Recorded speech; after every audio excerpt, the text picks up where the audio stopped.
El Renacimiento es un periodo histórico que transcurre entre 1453 y 1600, donde se postuló una nueva actitud, el humanismo. Se produjo el ocaso del feudalismo y el desarrollo de la burguesía, también la reforma. Se desarrolló mucho la ciencia y se abrieron nuevas rutas comerciales y marítimas, tal forma que se llegó al Nuevo Mundo, a América y al Maluco a través de Occidente. En este momento Sevilla se convirtió en el centro del mundo, en una época donde la farmacia tuvo mucho que decir. Nuestro trabajo se desarrolla en la investigación de tres personajes. De un lado, Antonio de Villasante y su famoso bálsamo, también Juan Bernal, que proveyó los remedios y los medicamentos que iban en la expedición de Magallanes y Elcano, y Hernando de Torres, con la primera farmacia institucional en toda América. Bienvenidos a este documental que lleva por título Farmacéuticos y América entre la ciencia y el comercio.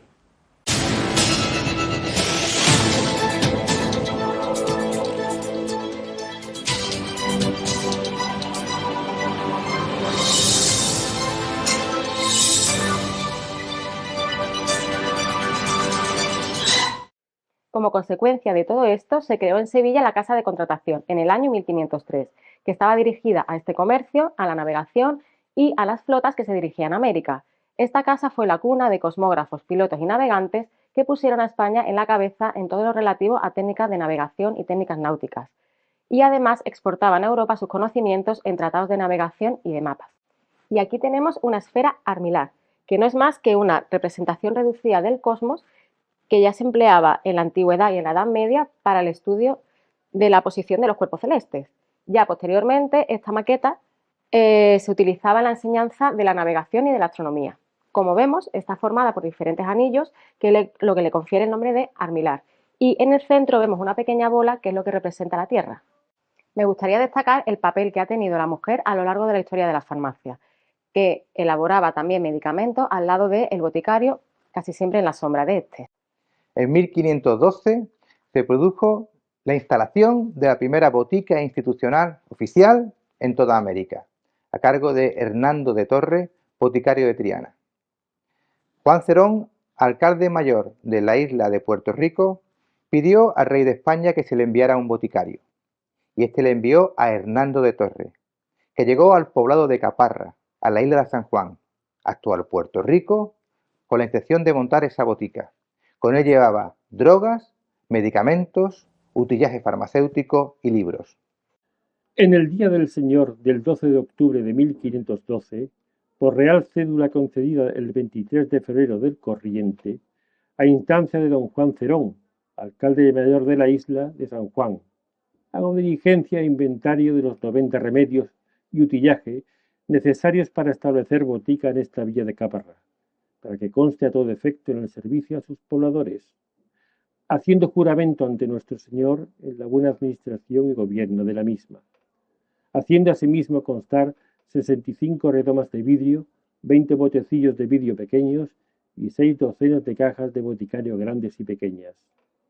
Además de esto, pienso que precisaré cañafístula y ribarbo, que siempre son adecuados los laxantes, y la sangre de drago, pues son buenos estos remedios del Nuevo Mundo.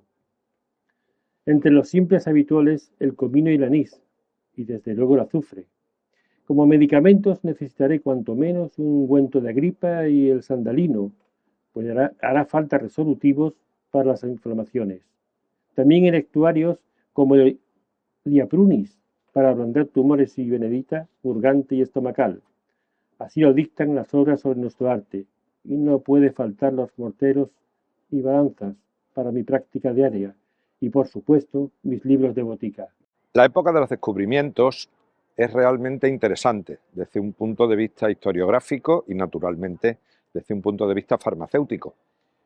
Tuvimos la fortuna de encontrar en el Archivo de Indias el manuscrito de los medicamentos embarcados para la expedición de Magallanes, para el descubrimiento del Moluco, como se llama en el inventario original.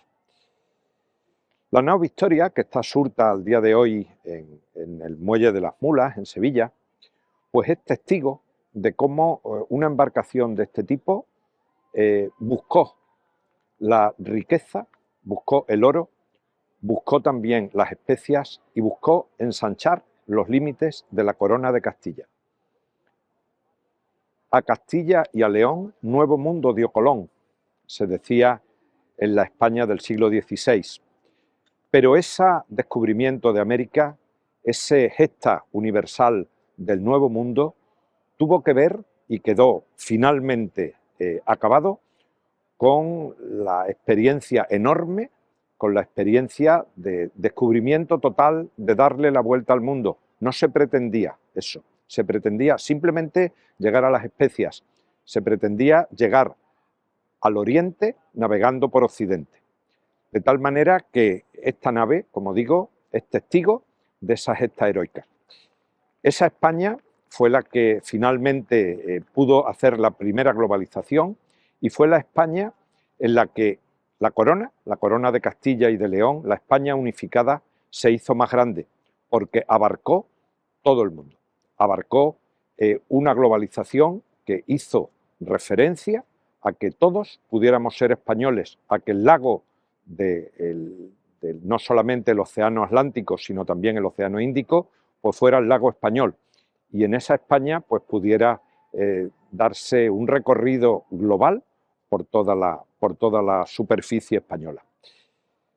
El inventario que hemos manejado pues está en el Archivo de Indias, pertenece a un inventario pues muy cerrado, muy concreto, porque era expedición real la que se llevó a cabo.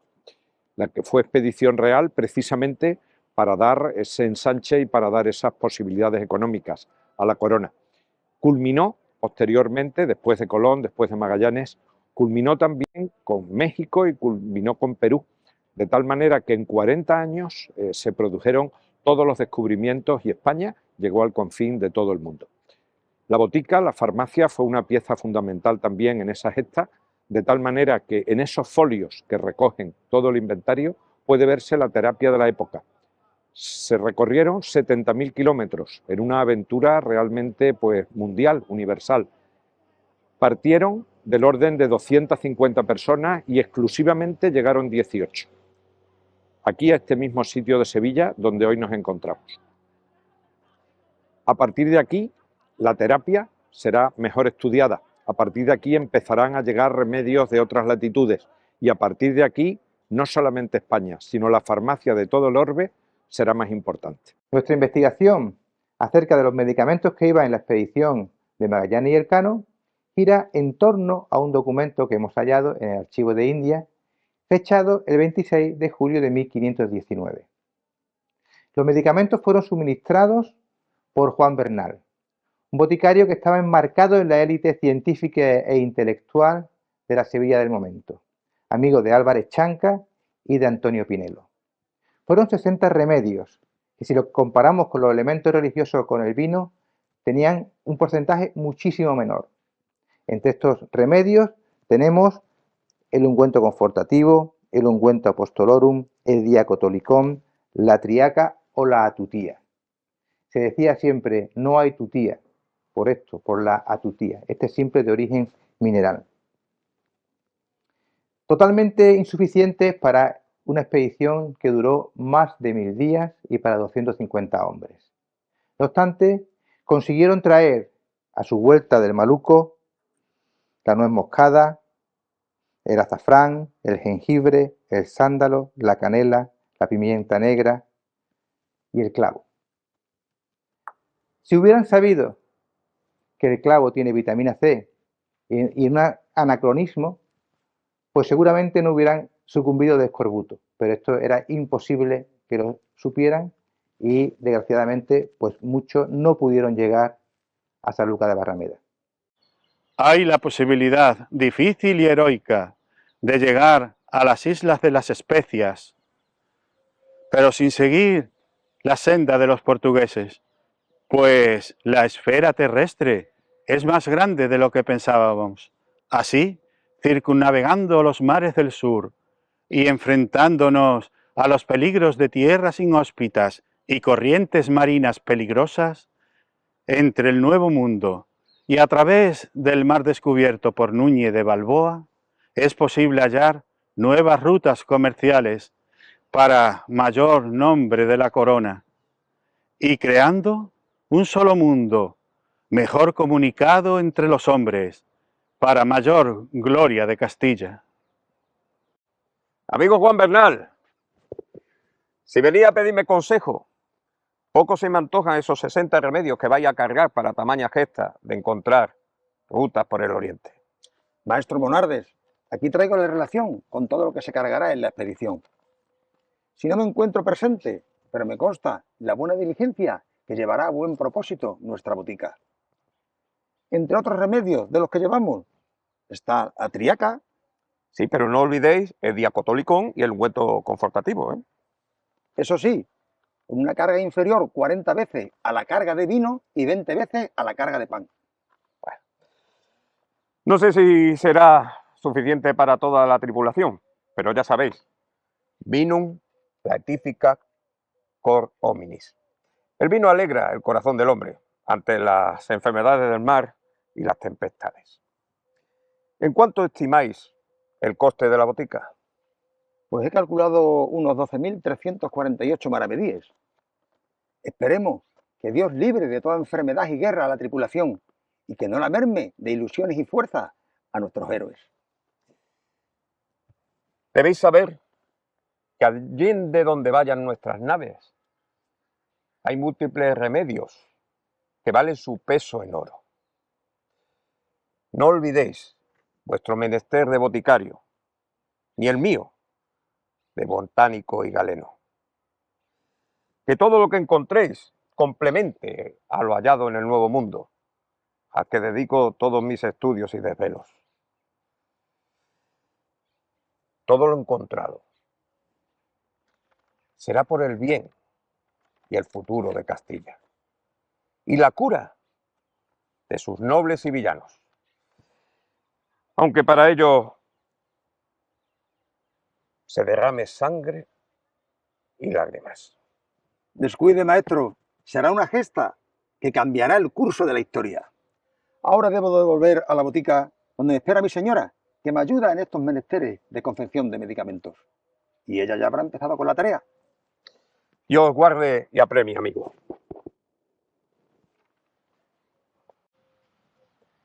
Querida María, ¿cómo te ha ido la mañana? Bien, Juan, aunque he de decirte que me ha costado encontrar la cantidad suficiente de aristoloquia para hacer el ungüento apostolorum, pues al llevar 12 ingredientes como 12 apóstoles, siempre he de salir a hacer acopio de alguno de ellos, ya sea la mirra o el litargirio.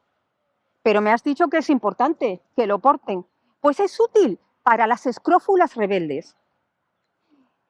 Quiero también que supervises cómo me ha quedado el ungüento resuntivo, que es un suave pectoral.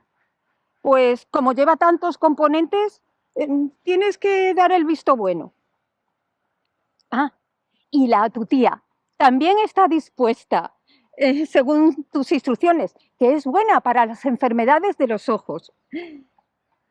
Por cierto, Juan, del aceite de manzanilla he hecho más cantidad para quedarnos nosotros con un poco.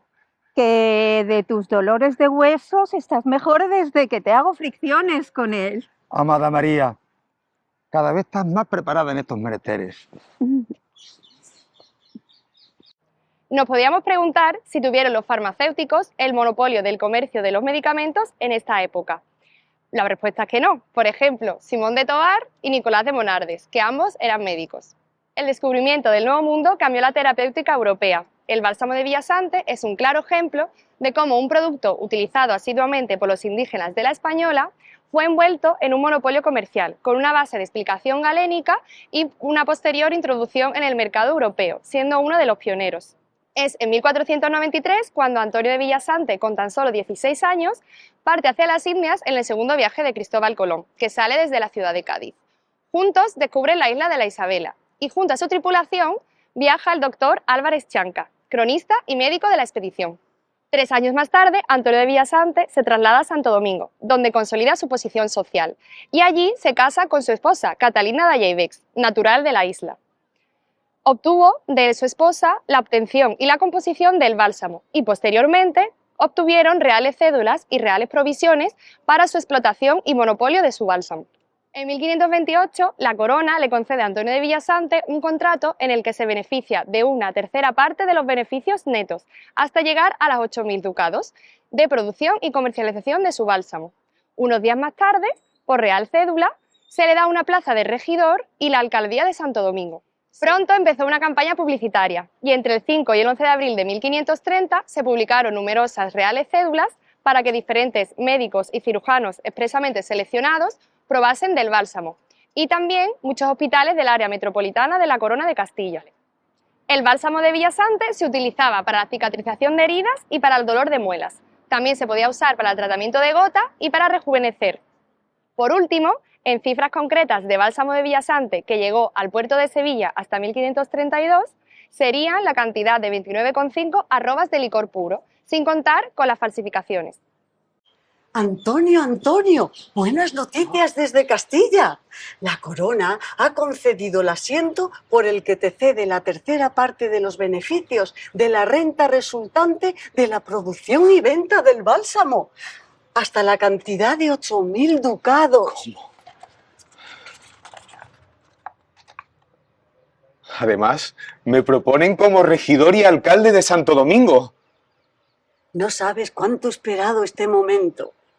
Desde que llegué a estas tierras con el almirante Colón, allá por el año del Señor de 1493, siendo yo un niño de apenas 16 años, jamás pensé que el destino fuera a recompensarme de esta manera. Y no me refiero a esto, me refiero a ti. Nuestro Señor provee al hombre de buen corazón que dedica su vida y su trabajo a los demás. Todo te lo debo a ti, Catalina. Tú fuiste la que me confiaste el secreto de tu pueblo. Ese bálsamo que cura las heridas del cuerpo y del alma, que fortalece la complexión humana y que no hace envejecer a los hombres. Gracias a ti, muchas personas recuperarán la salud. Solo hay que esperar que el producto sea aprobado por médicos y cirujanos y por hospitales metropolitanos de la Corona de Castilla. El bálsamo de Villasante. Se llamará así, pero te lo debo a ti.